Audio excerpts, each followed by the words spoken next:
Two political flashpoints, one growing storm. First, Congress party veteran Mani Shankar Aiyar questioned India's diplomatic outreach after the Pahalgam terror attack, and he claimed that none of the 33 countries visited by Indian delegations blamed Pakistan. Not the UN, not the US, only Israel, he says, stood with India. He takes aim at fellow Congress leader Shashi Tharoor, calling the diplomatic efforts ineffective. And this follows another controversy which continues to simmer, where earlier NCP MLA Jitendra Awhad said that Sanatan Dharma ruined India. He further claimed that this same faith denied Shivaji Maharaj's coronation, defamed Sambhaji Maharaj, and targeted reformers like Phule and Shahu Maharaj. And this came after former Maharashtra Chief Minister Prithviraj Chavan used the term Sanatani terrorism while commenting on the Malegaon blast acquittals.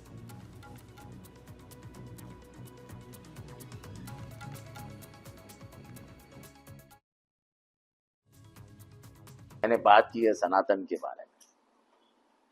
सनातन धर्म, इसकी हम शुरुआत करते हैं तो बुद्ध भगवान ने किसके खिलाफ पहले कदम उठाया? जो व्यवस्था उस समय में थी जहां भेदभाव था, उसके खिलाफ बुद्ध ने पहली बार कदम रखा। वो बुद्ध भगवान को ये क्यों सूझी, कहां से आया उनको ये सोच? क्योंकि भेदभाव बहुत बढ़ गया था समाज में। उन भिक्षुओं को जो बुद्ध भगवान के शिष्य थे, उनको मारा किसने? चारवाक को किसने मारा? महात्मा बसवराज को किसने मारा? ज्ञानेश्वर माउली को किसने सताया? संत तुकाराम को किसने सताया? शिवाजी महाराज को राज्याभिषेक करने से किसने रोका? आप जिंदगी में राजा हो ही नहीं सकते, आपकी जाति नहीं है, ये कहने का काम किसने किया? उनका कुमकुम तिलक भी अपने पैर के अंगूठे से किया गया, ये क्या हमारा अपमान नहीं है? संभाजी महाराज को अपने दुश्मन के हाथों में पकड़ देने का काम किसने किया? संभाजी महाराज ने 5 लोगों को उठाकर हत्या के कदम के नीचे कुचल डाला, क्यों किया? कौन थे वो सनातनी थे। ये भेदभाव हम नहीं मान सकते। ये सनातनियों के दिल में जो, दिमाग में जो विष है, वो विष के खिलाफ है हम। ये संविधान क्यों आया? ये संविधान नहीं होता तो मनुस्मृति होती, और मनुस्मृति होती तो मेरी मां आज भी घर के अंदर सिर्फ बच्चे पैदा करती और मर जाती। And these remarks have drawn sharp responses from BJP leaders like Ram Kadam, who accused the India bloc of repeatedly attacking the nation's cultural identity.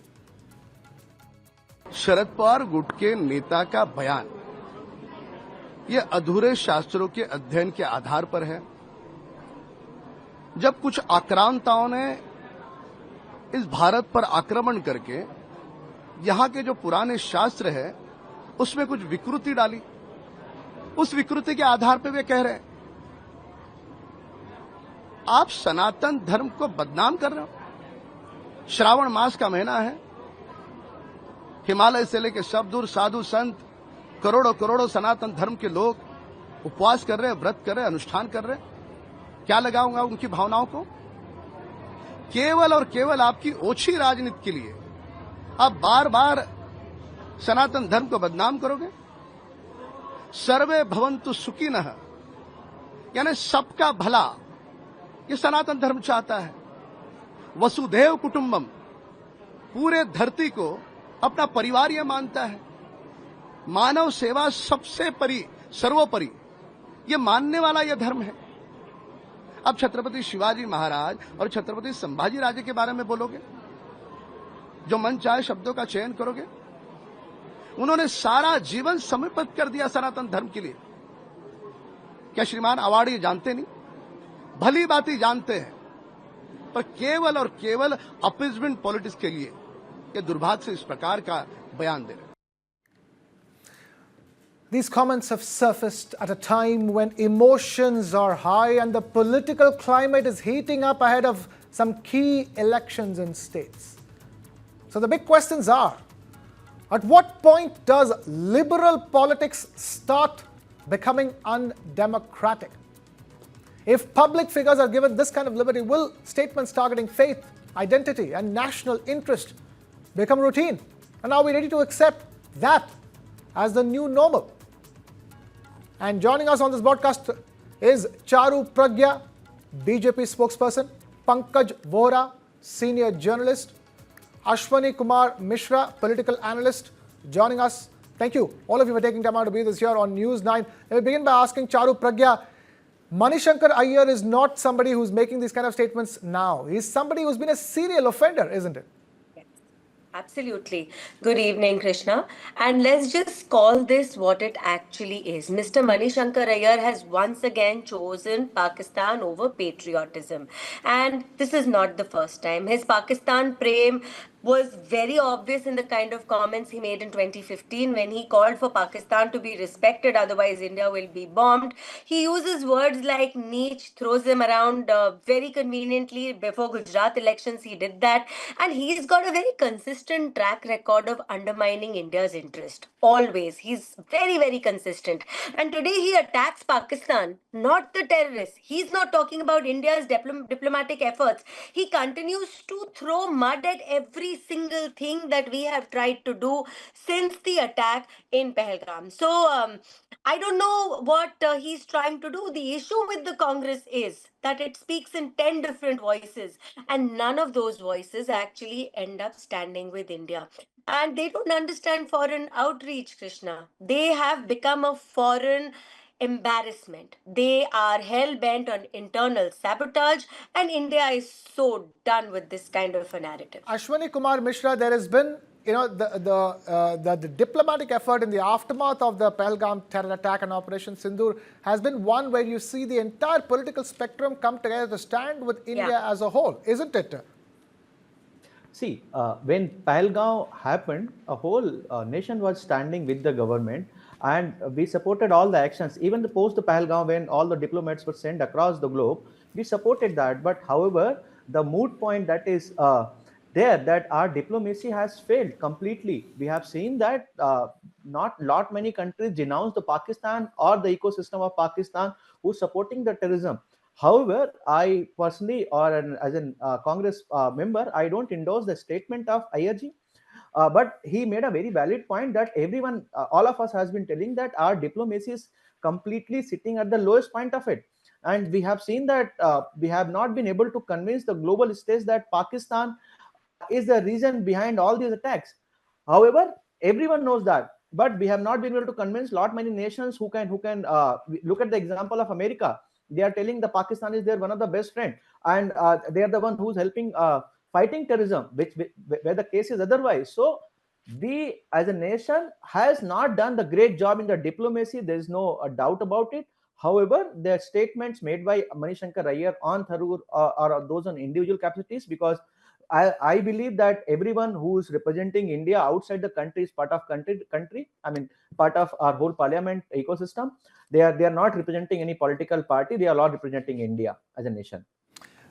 Pankaj Vohra, even if you have reservations about the aftermath of all that happened in the aftermath of the Pahalgam terror attack and Operation Sindoor, is this the way to go about it?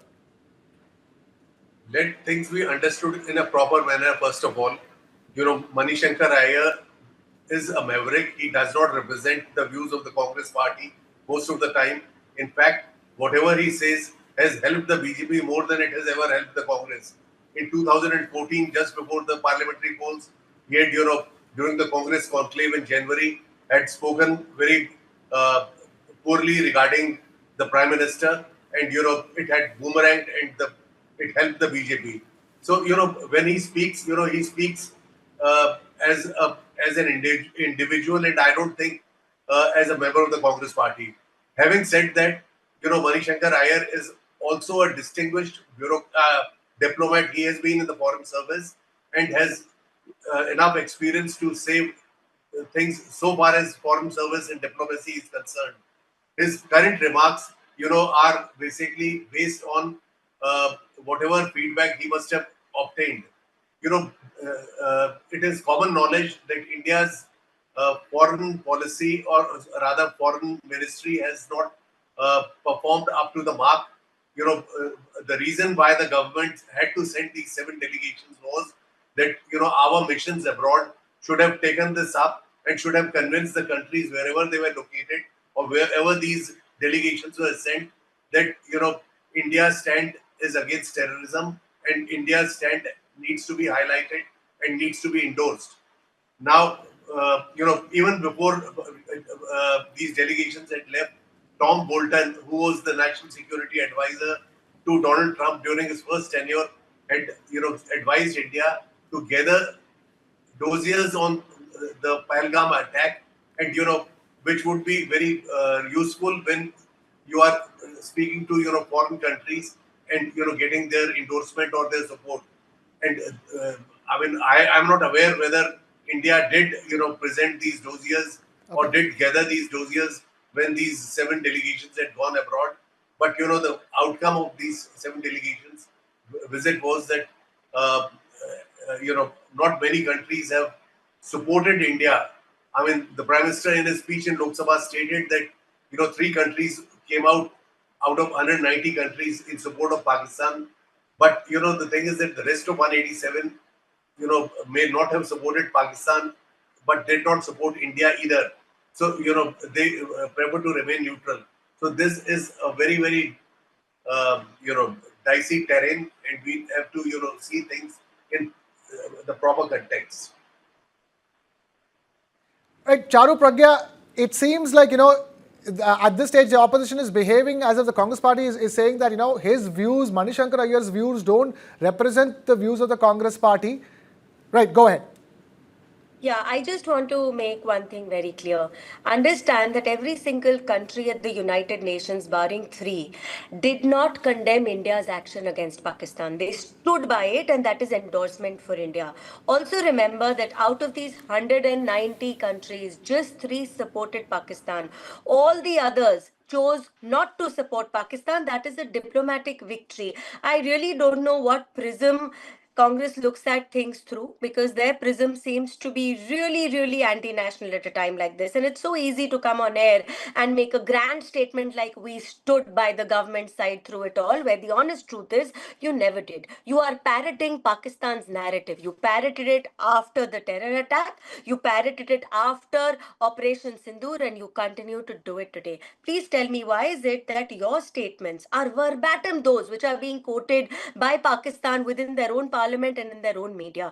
As recently as a few days ago, Rahul Gandhi's speech in parliament was quoted by Pakistani media houses. And if you think that is a point in your favor, you should be ashamed to call yourself Indian, especially at a critical time like this. When the all-party delegation was traveling to 33 countries, they spoke in unison, in one voice, and that voice belonged to India. Why is it that all the political leaders back home cannot understand that when it is matters of the nation, you need to stick together? For your internal domestic petty fights, please go ahead, please fight. But when it comes to your country, when it comes to India, at least at a time like this, you're supposed to speak in unison.